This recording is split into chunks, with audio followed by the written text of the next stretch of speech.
I am Heather Miller-Rubens. I'm the Executive Director and Roman Catholic Scholar here at ICJS.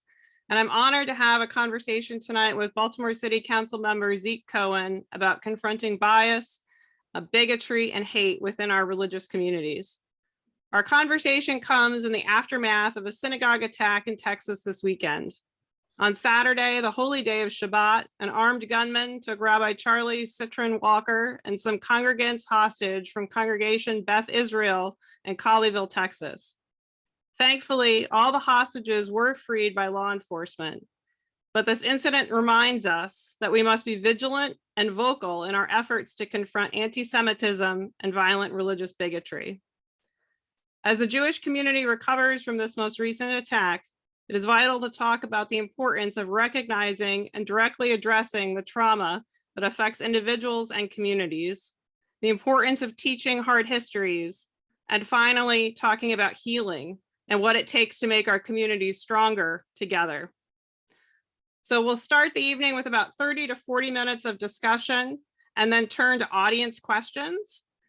During the conversation, we ask that everyone keep their microphones on mute. And please enter all of your questions into the chat. ICJS staff will be collecting them throughout the presentation. So if you have a question that comes to mind right then, just type it in the chat. We're going to try to get to as many questions as possible. So now we're going to slide into the program itself. And I want to just set a little sort of context for our conversation and then welcome our guest, Council Member Zeke Cohen.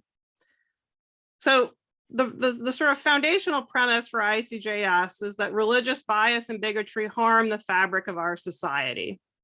And in these dark hours, the promise and the possibility of a multi-religious, multiracial United States may seem out of reach. But tonight is not a night for despair, but rather for talking about the hard work of building communities across difference. And indeed, religious difference is integral to life in the United States. Our country was founded upon the promise of religious liberty for all and the possibility of diverse religious communities, as well as those of no religious belief, in building a shared future. So it's an honor to be with Council Member Zeke Cohen tonight, who has provided an important example of interreligious leadership to Baltimore City and indeed to the country as a whole during this past year. Zeke Cohen, a Baltimore City Council member and former Baltimore City Schools teacher, has never hesitated to call out bias and bigotry, whatever its source. The grandchild of Holocaust survivors, he has been a leading voice in denouncing acts of religious hate in our community. After swastikas were painted on light posts in Fells Point this past June, Cohen took to Facebook to celebrate a spontaneous community action to cover them up by painting rainbow hearts. And in July of 2021, when a Jewish cemetery was vandalized near Dundalk, Cohen gathered community leaders to condemn the anti-Semitic desecration of graves. I know that everyone in the ICJS community thanks you for your interreligious leadership, particularly during these difficult moments. So the first question, Councilmember Cohen, at ICJS, we are working to create a model of interreligious leadership where all aspects of our religious identities are at play, where our religious, our racial, political, civic, or professional selves are fully integrated. And in responding to these anti-Semitic hate crimes this past year, your identities as a council member and civic leader, and as a Jewish person and the grandchild of Holocaust survivors were deeply interwoven. And I'm wondering if you could reflect upon that further tonight. Specifically for you, how does your religious identity and family history inform your work as a council member? Yeah, so first off, thank you so much to ICSJ for hosting me, and thank you to Heather. You know, my faith is based in the principle of tikkun olam, which for those who are not familiar means to heal the world. And it is a central tenet of Judaism. And the idea is that we all have a responsibility, not just to ourselves, but to each other. And that part of, to me, what it means to be Jewish is to be part of a community, and not just my own Jewish community, but a larger, broader, multiracial, multi-ethnic, multi-religious community, and to really put my own beliefs into work. My own family legacy, as you mentioned, Heather, I come from Holocaust survivors, as well as a significant portion of my family that was murdered in the concentration camps. There's a story I usually tell about my great grandmother who was living in Austria right when Hitler came into power. And through her own brilliance and ability to sort of read the future, she decided to get out. Unfortunately, the rest of her family did not, and they were all exterminated. But my great grandmother was a seamstress, and so what she did is that on her way out of Austria, she sewed all of her coins, all of her money, into her clothing. Because when Jews would go to leave Nazi occupied Austria or Germany, the Nazis would confiscate all of their money. And so my great grandma had the foresight and fortitude to get out. She went to Australia. She ultimately got to New York. And one of my most prized possessions is this letter that she wrote to me when I was one.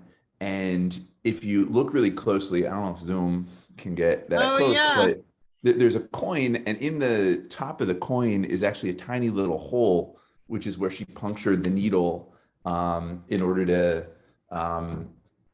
sew her coins into her clothing and get them out. And, I think a lot about my great grandmother as a beacon of light and hope, and just that she was able to do that, and that I'm able to carry that history with me. That I have this letter. I never actually got to meet her. She died when I was one, but I have this beautiful letter and this coin.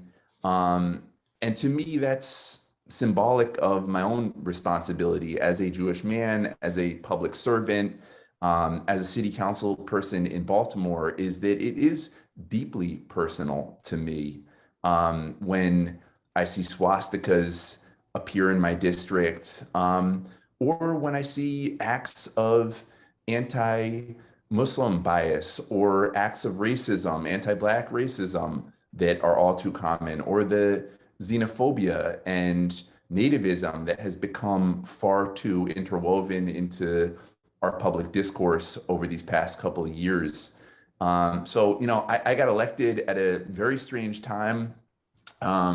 Donald Trump, the same day I won, so too did Donald Trump. And so spent a lot of my first 4 years in office playing defense, honestly, on behalf of primarily our immigrant community. I represent a district that is extremely diverse. We have folks from all over the world. I've got Little Italy and Greektown and Fells Point, which used to be Polish and Ukrainian. But also in the last 15 years, we've had this huge influx of folks from Central America, El Salvador, Guatemala, Honduras, Mexico. And it's just been an amazing blessing to Baltimore. It's really, in some ways, stabilized and saved our community, in that when so many folks were moving out of the city, these folks moved in and bought houses, operated businesses, and have just become just an essential part of the city. I live right in Highlandtown, and if you walk up and down Eastern Avenue, you will hear 10 different languages being spoken. You will be able to get food from a Peruvian chicken joint to an amazing taco place to Italian with Di Pasquale's, Matthew's. I mean, just stuff from all over the world. And it is what a city should feel like. And yet, my first week in city council, two of my Honduran neighbors were snatched up by ICE while going to get their medicine right outside of Walgreens. Men who had done nothing wrong, who had committed no crime except for overstaying their visa and trying to raise a family, much like my great grandmother did with hers in this country. 2 weeks after that, we lost a gentleman to ICE outside of his son's school. Again, Honduran guy dropped his kid off at school at Hampstead Hill Academy, 9-year-old son, and at 8:30 a.m. in the morning, a bunch of ICE vehicles pulled up and grabbed him and arrested him right in front of his neighbors, our community. And it was horrific and humiliating. We saw a massive drop in school attendance from our Latino community. We saw folks have to go underground and not engage at all with law enforcement.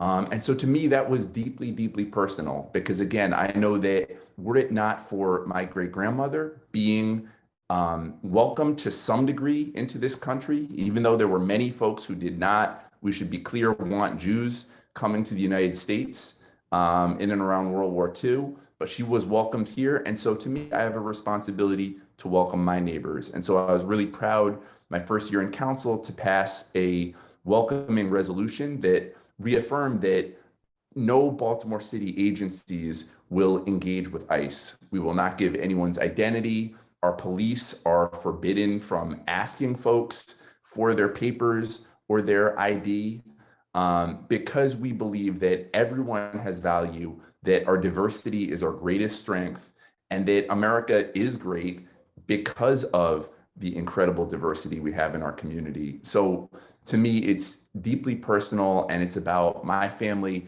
as well as my neighbors and just the mutuality that we all share. Thank you so much for reflecting on both your family's history, and that letter is, oh my gosh, that must be so precious to you and to your whole family.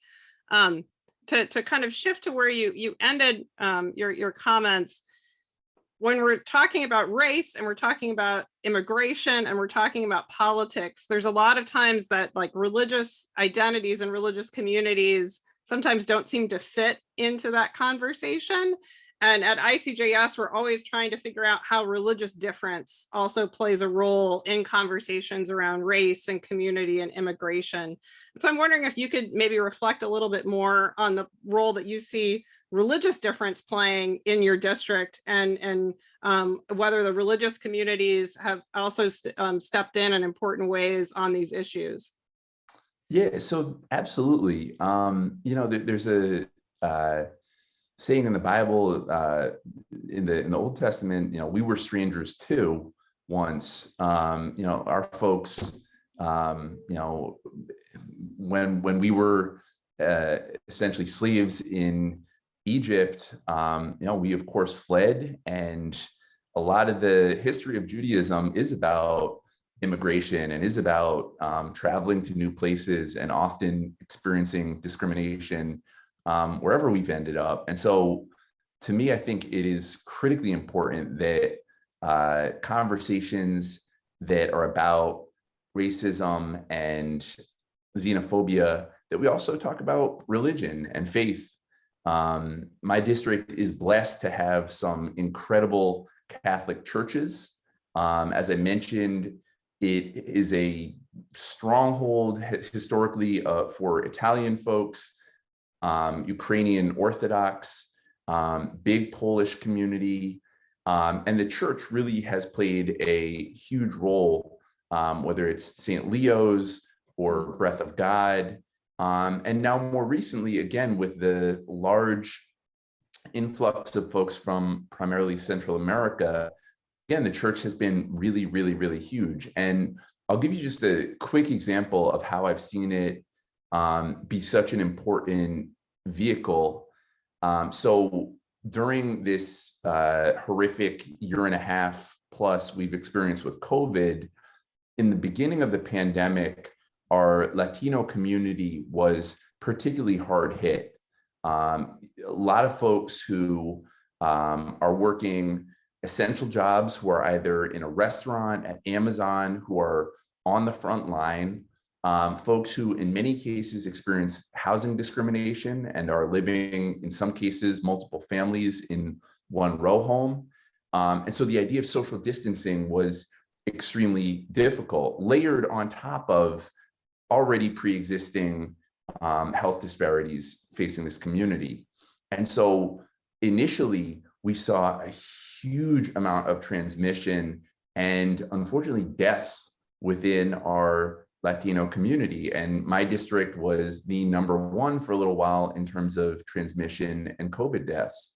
One of the remarkable things that happened was through a partnership between the city, Johns Hopkins, and a church, we were able to get a vaccine clinic in the church.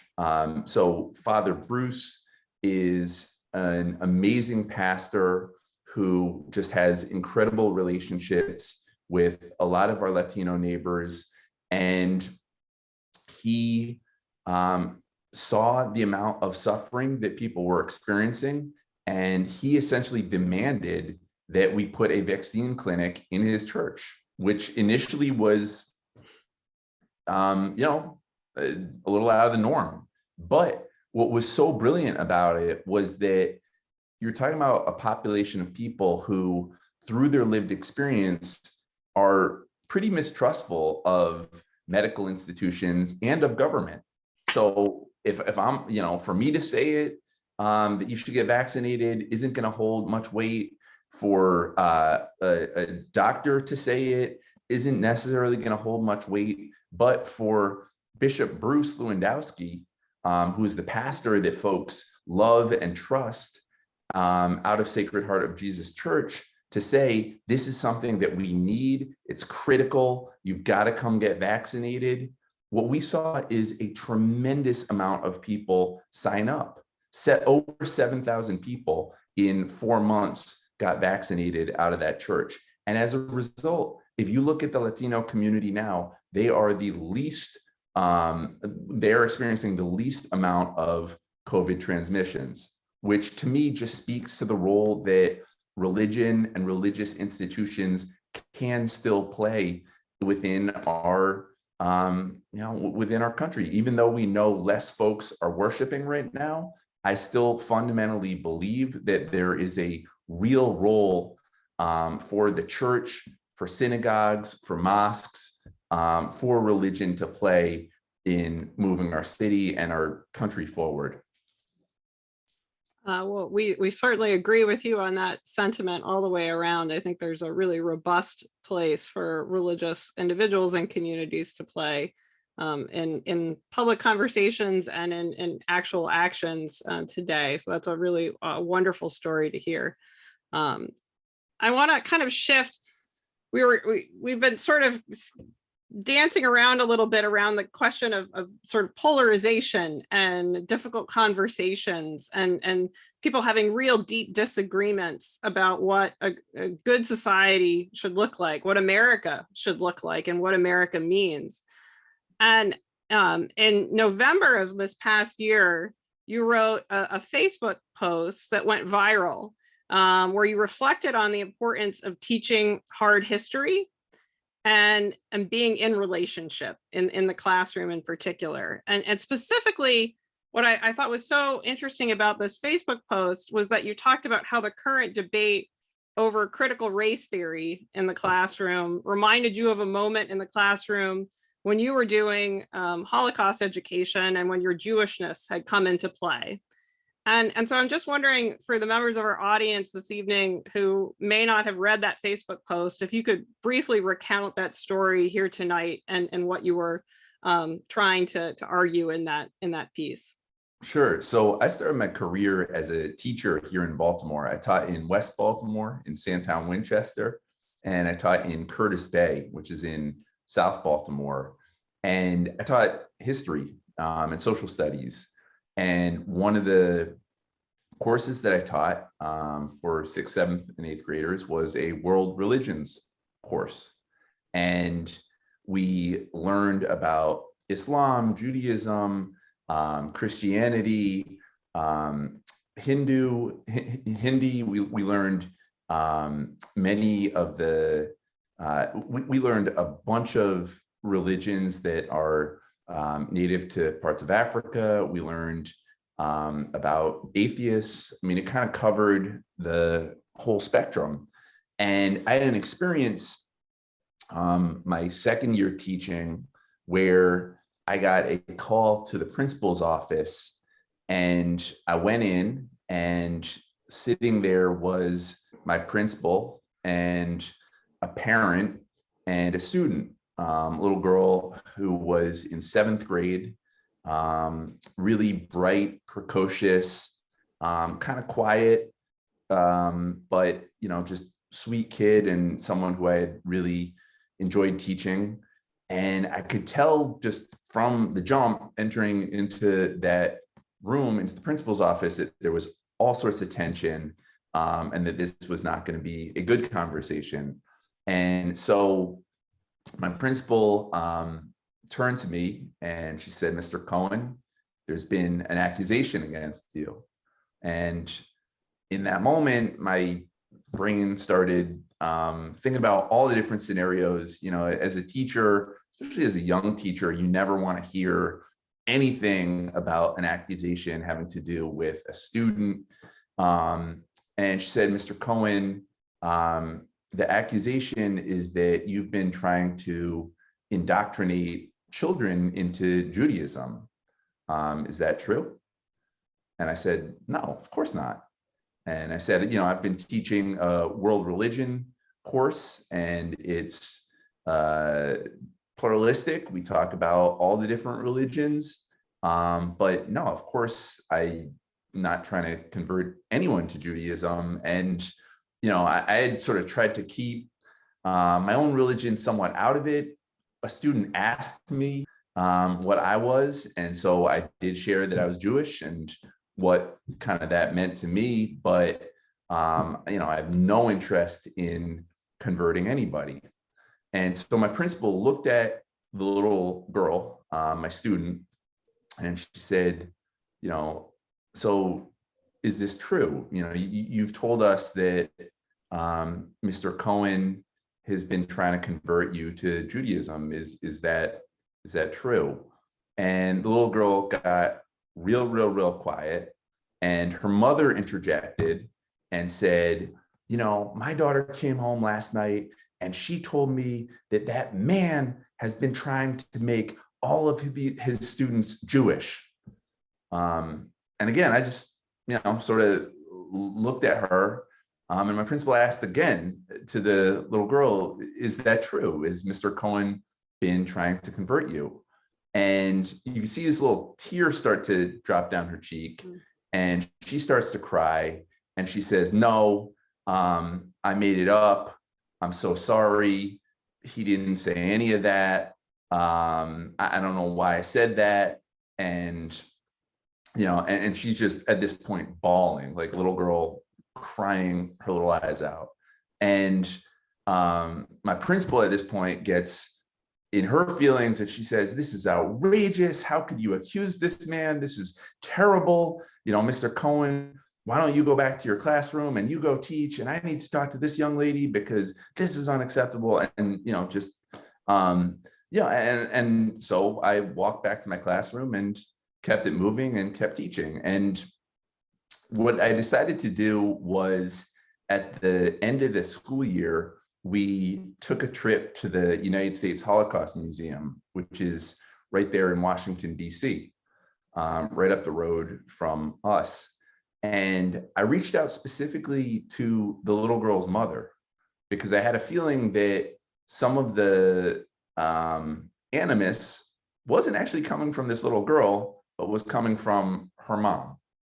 And so I brought the mom along, and we got on the bus and we made it to the Holocaust Museum. And if you ever get a chance to go, it is one of the most moving experiences. It is really painful. You walk through this room filled with shoes of people that were stolen. You see folks' hair. You kind of just get a very immersive experience into what the Holocaust was like. And it is really hard to go through that and not feel impacted by it. But we went through this whole thing, and as we left, even my most hard difficult teenager like students were like losing it and just deeply, deeply impacted. And so at the very end, I went up to the mom, and she kind of sheepishly looked over at me, and she said, I honestly haven't really known any Jews, and I've been taught that the Holocaust was made up, that you all had faked it. And I sort of said to her, it's definitely not. And, I hope that this experience meant something to you. And she sort of looked at me and she said, I'm sorry for what I dragged you through. And and we sort of went our separate ways. But to me, it was indicative of, I think a lot of folks harbor a lot of anger and hate and bias, and often it comes from some other place. It's what we've been taught. It's who influences us.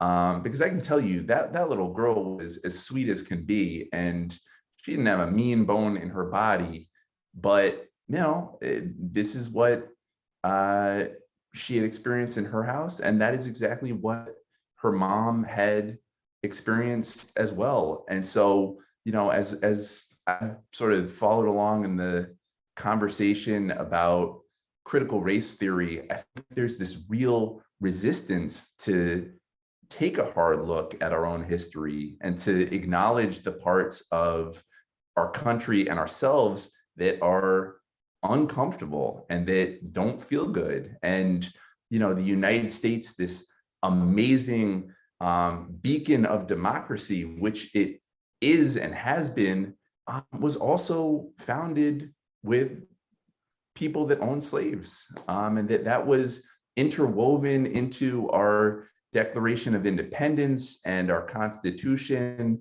And so I think it is so important in this moment for us to really confront some of the contradictions that are at the heart of ourselves and our country. And to me, that was the experience that, I hope that mom was able to gain from, physically seeing people suffering through the Holocaust. It's like when you see it, you kind of can't deny it.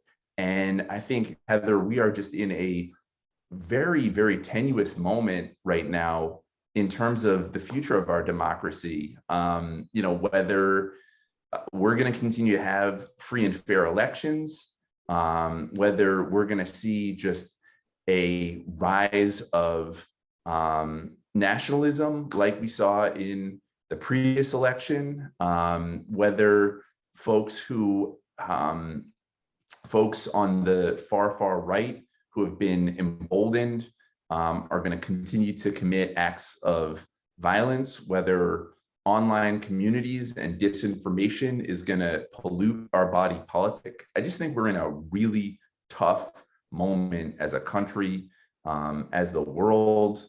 And I think it is so critically important that in this moment, we double down on pluralism, that we do the work that ICSJ and I feel called to do, which is to have the difficult conversations and to really dig deep, because I think that that's the only path forward. I think this country, if we cannot honestly if we can't have real conversations, I fear we are going to tear ourselves apart.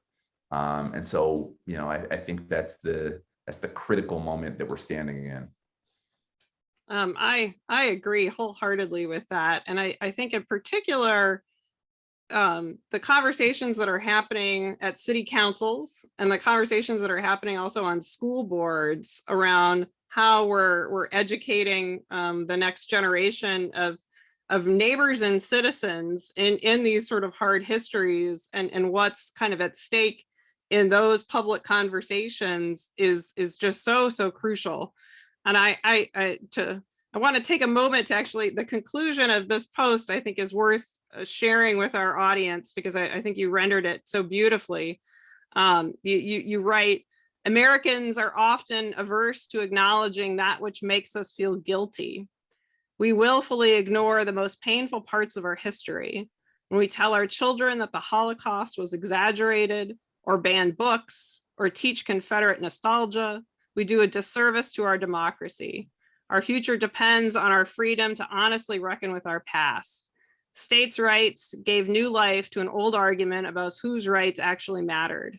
Parents' rights seeks to shield white children from having to stare into the ugliness of what's been done in their names.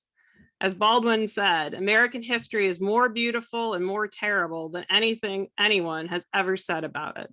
Our children deserve to learn it all.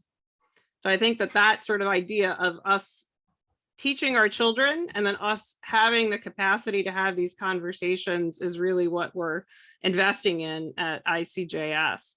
I'm curious. Oh, go ahead. I was just, if I could just interject, I really do think it is under threat in a lot of, I mean, we're seeing state legislatures honestly take up banning books that question white heteronormative principles. We're seeing in, my brother lives in Texas, where again, this idea that anything that makes us uncomfortable and that questions our founding mythology, that we are so fragile in our own sense of self and ego that we need to ban it. And we are really having that conversation in states across this country right now. So I think, you know, to me, there's just an urgency about this as well. It's not some like far off thing. I mean, I think in Maryland,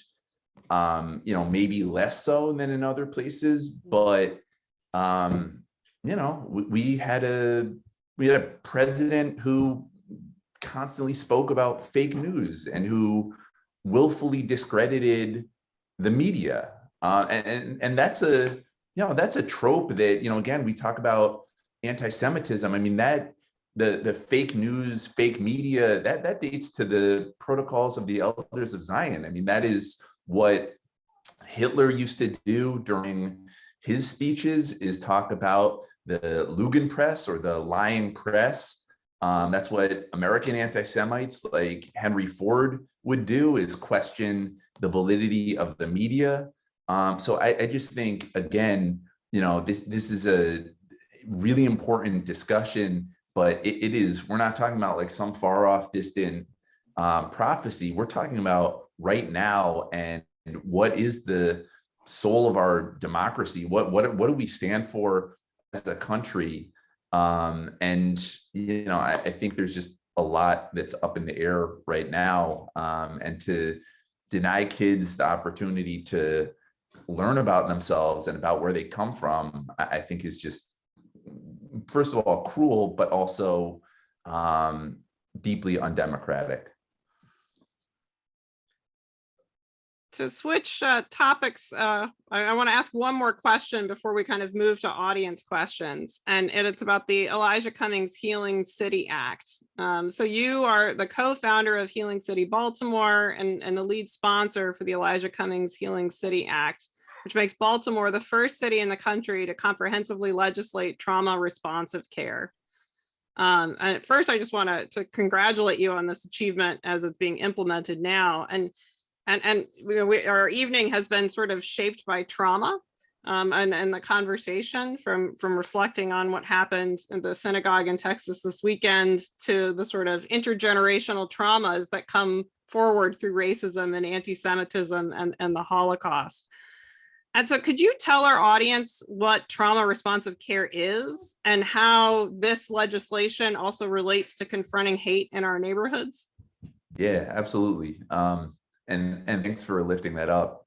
So in 2019, there was a school shooting at Frederick Douglass High School in West Baltimore. And it is not a school shooting that made the news. And, you know, you can, I think there's a real question to be had about why, when school shootings happen in predominantly Black communities, that it does not become some big national news story. And when they happen in predominantly white communities, it does. But it was a horrific incident, which I would guess that few people on this Zoom had heard about. A gentleman walked into a school with a gun, took it out. This is during school hours, and fired multiple rounds, shot a school staff. And it was incredibly traumatizing for the children, the teachers, just the whole community. I mean, it was a really horrible event. We see a lot of violence in Baltimore, but to have it happen in a school, which, much like a synagogue, is supposed to be a safe space, it just felt like such a violation. And so we held the hearing, and the hearing was about youth voices and youth violence. And the idea was to try to learn from young people what they felt we could do to better address the violence that they so often experience. And it was interesting because a lot of the adult conversation at the time with the school board was about, should school police have guns while they're in schools? And so the idea was, if a school police officer, if a good guy with a gun had the gun, maybe they could have prevented the bad guy with the gun from shooting the school staff. And that was what I think a lot of the sort of adult conversation was about. But when we got into this hearing, the students wanted nothing to do with that. And I will never forget Brianna, Jayana, and Damani, 3 juniors who were there at the time, describing what it was like to duck and hide in place, to hear bullets right outside of their classroom, to hear people screaming. And what they said is, listen, we don't want to hear anything about how you police us. We want to hear you talk as our city leaders about how you're going to prevent violence from occurring in the first place. And not just this horrific, but really one-off, really unlikely school shooting, but the day-to-day experiences of trauma that we go through. And they listed every single ACE, adverse childhood experience, in the book. They talked about their own experiences with homelessness, and with having a family member that was struggling with substance addiction, and with day-to-day community violence, and with just what it's like to grow up Black in a city that was one of the birthplaces of racial redlining.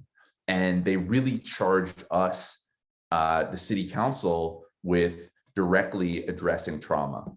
And I can tell you that as a former teacher, that hit me really hard when you hear young people speaking with such clarity and power behind their voice.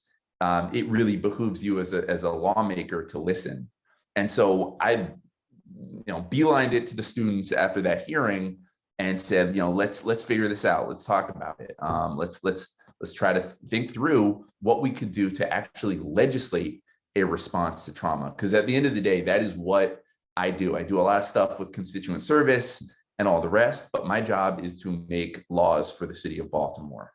And so we spent the next year in conversation with those students, doing a listening tour across Baltimore, in libraries, in laundromats, in rec centers, in classrooms, all throughout the city, to try to identify what we could do, what law change we could do to try to reduce trauma.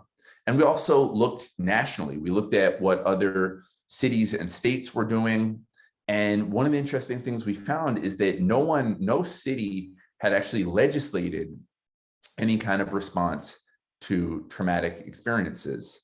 At the same time, the late great Congressman Elijah Cummings was championing this work nationally. He held the first ever congressional hearing on childhood trauma, and he gathered up a big group of us, city leaders and health folks, pulled us together at Humanum, and basically said to us, listen, I'm not going to be here that much longer. You all need to pick up the torch. You need to carry it forward. And he specifically put his hand on my shoulder He had been a friend and a mentor and just someone who, has to this day played an enormous role in my life. And he said, I need you to pick this up because I'm not going to be here too much longer and you got to run with this. And not too long after that, he died. He passed away. He had been, folks will know, he had been dying of cancer. He had been really sick with cancer for actually a really long time. But he had that kind of strength where you didn't know about it. And so we named the bill after him. It's the Elijah Cummings Healing City Act. And we, at the end of this year of listening, we decided to hold this Healing City Summit where we brought together 350 youth from around the city. We went to Morgan State, one of our historically Black college and universities, and we had poetry and TED Talks and panels, all youth led, about how to heal from trauma. And then we went to Coppin State, which is our other HBCU, the next day and had a big community fair. And we had nonprofits and businesses and all sorts of different folks, Center for Urban Families and Roberta's House, all the different organizations. And then we collectively marched to Frederick Douglass High School, which is where that shooting had taken place. And then Mayor Jack Young signed our bill. We then became the first city in America to legislate trauma-informed care.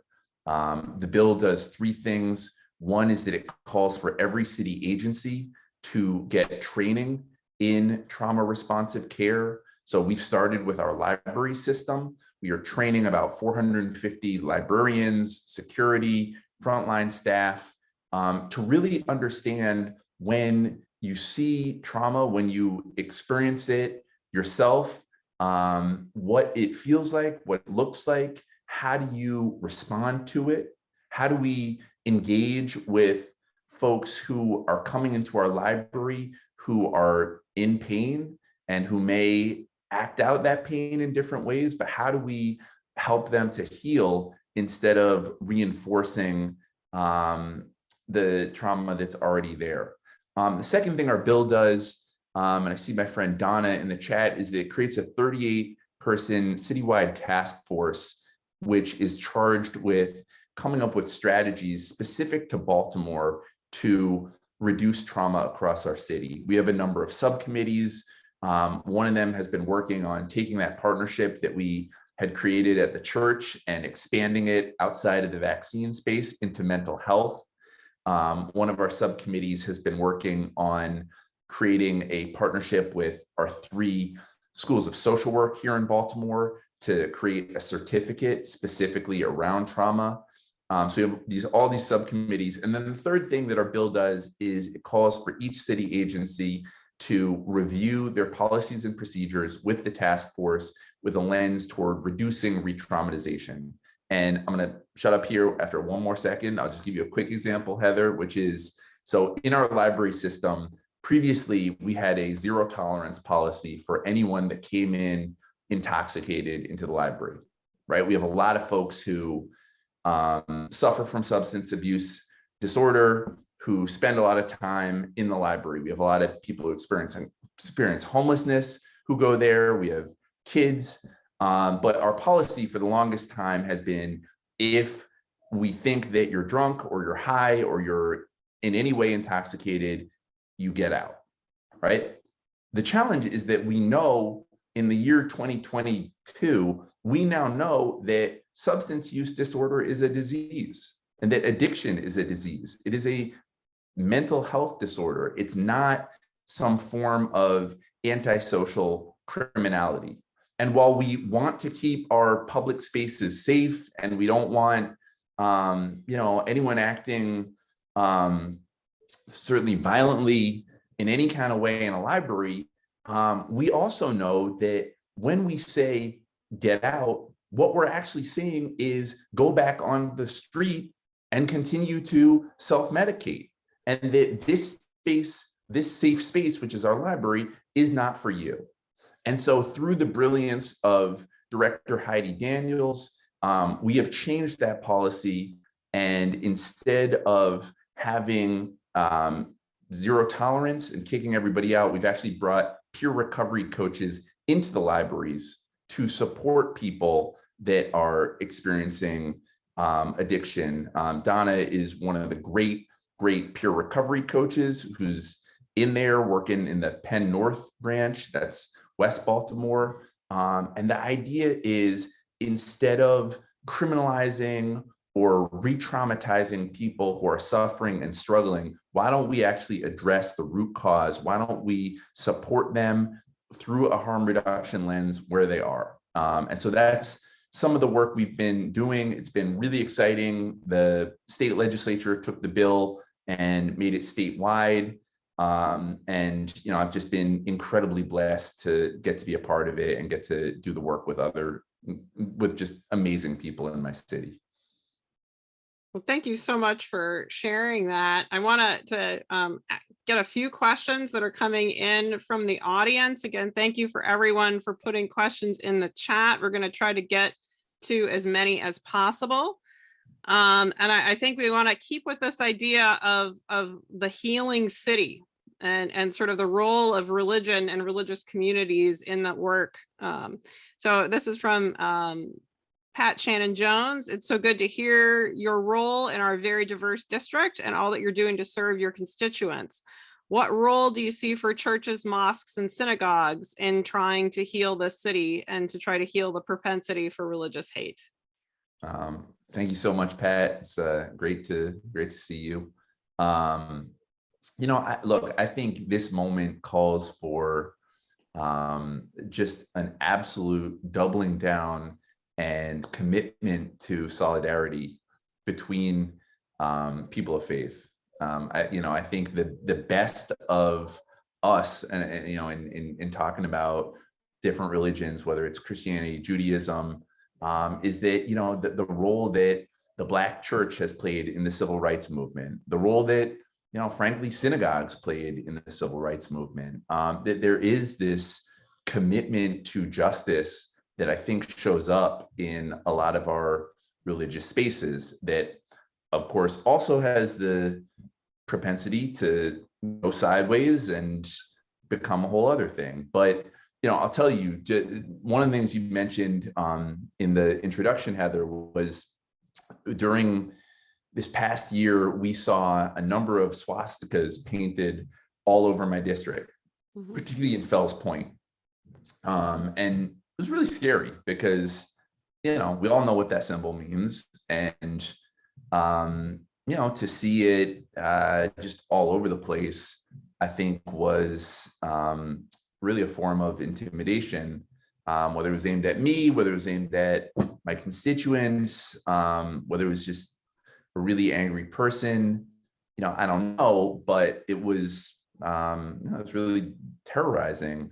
And then, as you mentioned, we then saw over in Dundalk, at sort of the corner of my district, someone went in and desecrated an entire Jewish graveyard and drew swastikas over a number of Jewish graves, which is, really one of the most disrespectful, horrific things that you can do. And it's obviously meant to garner a reaction and incite bias and hatred and violence.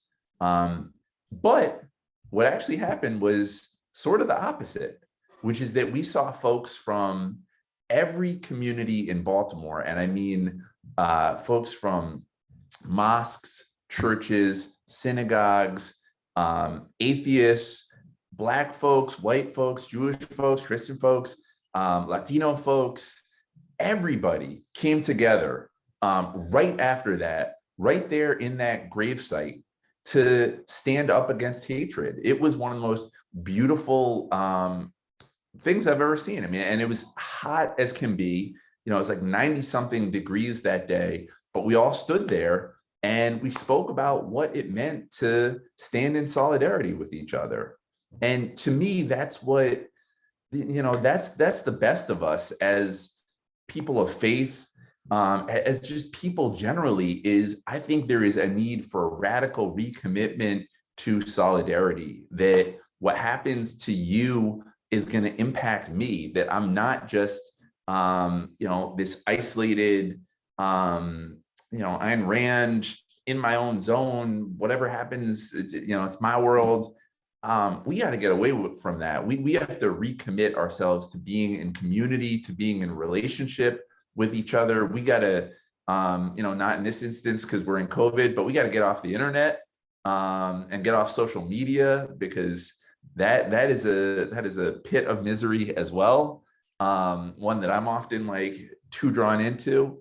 But I think just, Pat, the importance of being in relationship with each other and just committing to having each other's backs, whether we're Black or white or Jewish or Christian or come from the Middle East or Central America. Just that shared sense of humanity, I think, is so critically important in this moment. And I think is, what's going to save America. I mean, I just think, again, we are staring down the precipice of a potentially really, really, really ugly set of outcomes if we don't reassert the need for pluralism and the need for democracy and the need for us to stand in solidarity with each other. Thank you for that. I'm going to take one more audience question, and then I recognize that we're getting close to the end of our hour together. So this comes in from the audience. I work at a Buddhist temple. We are a minority faith-based organization here in Baltimore. How do we better integrate into Baltimore's civic and interreligious fabric? That's a great question. That is a great question, and would love to connect offline. We do have a strong Buddhist community in Baltimore, particularly, I know there's some folks in North Baltimore. Again, I think where I've seen religious faith-based institutions play the strongest role is, there's a group which, I'll just lift up, called Build in Baltimore, which is part of the Industrial Areas Foundation. It was formed out of sort of post-civil rights Black church, actually a group of pastors called themselves the Goon Squad originally, and then it transformed into Build.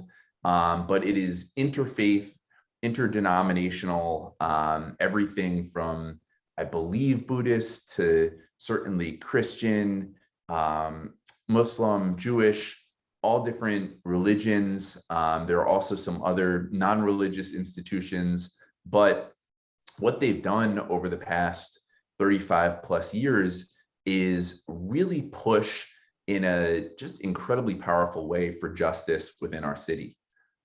They won the nation's first living wage campaign right here in Baltimore for municipal employees. They were able to win initially the bottle tax, and then the 21st Century Schools Bill, which is putting billions of dollars into rebuilding our school system.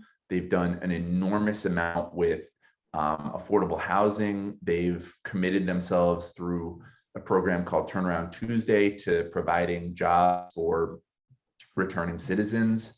And so I would definitely check out Build, because I think they're a real model of what it means to enact justice through religion and through different faiths coming together. And then, again, I think, I'd love to come visit, and would also welcome you in the first district, because, we need all the folks that we can get in our city, and it's about all of us. A sort of final question to wrap up our time together. Again, thank you so much, Councilmember Cohen, for being with us this evening at ICJS.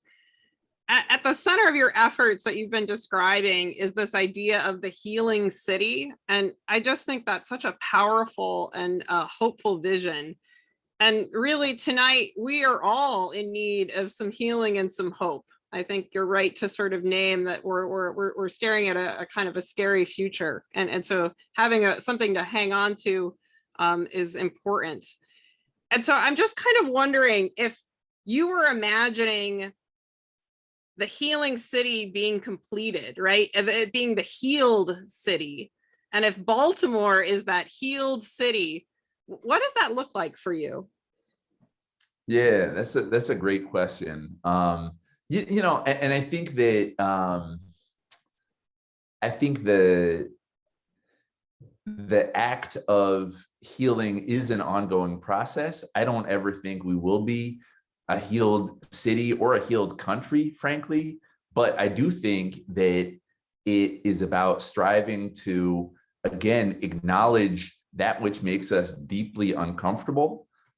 In Baltimore in 1915, we were the first city in America to legislate residential housing segregation, right? I mean, it's Yeah. woven into our blood as a city. We blockbusted, we redlined, we subprime lended. We have this deep strain of white supremacy that has run throughout our history. And I think what it means to become a healing city is to directly confront, to teach, to acknowledge, and to repair. I mean, I am someone who believes in reparations. I mean, I talked earlier about the Holocaust. Jews in the Holocaust got reparations. I don't think it's such a radical, far-flung idea in this country. And it doesn't have to be like a direct payment, but a real acknowledgement of harm that has been done, and then a commitment to fixing it and to healing it and to addressing that which has been destroyed in Black and brown communities throughout our city. So, again, I don't think there's like ever a moment where, we've got there, we're a healed city, everybody's good and we can all go home. I think it's the very act of working together, of continuing to marshal that energy, to continue to staying connected to each other, to seeing each other's humanity, to figuring out all sorts of creative, innovative ways to respond and to lift each other up. To me, that's what it looks like. And I do want to just, again, because I know we're getting to the close, but I do really want to thank you at ISTJ. I really think that the work you all are doing is critically important. I mean, the subtext of this talk has really been about just staring into the darkness and being able to reconcile ourselves to some hard truths. And I think that, again, I mentioned this before we went live, but, when I was in college, I was at Goucher, so like right across the street. And I used to come and watch different scholars speak. And I think being able to hold space to hear different perspectives, to be in this kind of conversation and this kind of dialogue where we're learning from each other, I think is so critically important and is really kind of undervalued. So I just want to thank you all for the tremendous work that you're doing. And please know it does not go unrecognized. Thank you so much for that. And thank you for being with us this evening. We at ICJS do believe that our religious differences can be a powerful force for good, and to engage in the work of creating the healing city, to engage in the work of Tikkun Olam is part of what we see in education and relationship building across religious difference. So for those of you who may be new to ICJS, we've dropped a link to a program evaluation in the chat. If you want to go ahead and open that in your browsers, you can complete it while this experience is still fresh. Please do so. We also want to invite you to visit our website, icjs.org, so you can donate, subscribe to our email list, and learn about upcoming programs and events. And so I want to also highlight 2 upcoming events that may be of interest to you. We have an online course on interreligious perspectives on economic justice. And we have a panel discussion with local Baltimore justice leaders in February, reflecting again on interreligious perspectives on economic justice. So please join us for those events and more. And then again, ICJS is a non-sectarian, independent nonprofit, and we are supported by people like you. So while we strive to make all of our programming available at no cost, we ask for those who can support us to please do so to make this work possible. Thank you so much, Councilmember Cohen, for being with us this evening, and wishing you success and health going forward. Good night.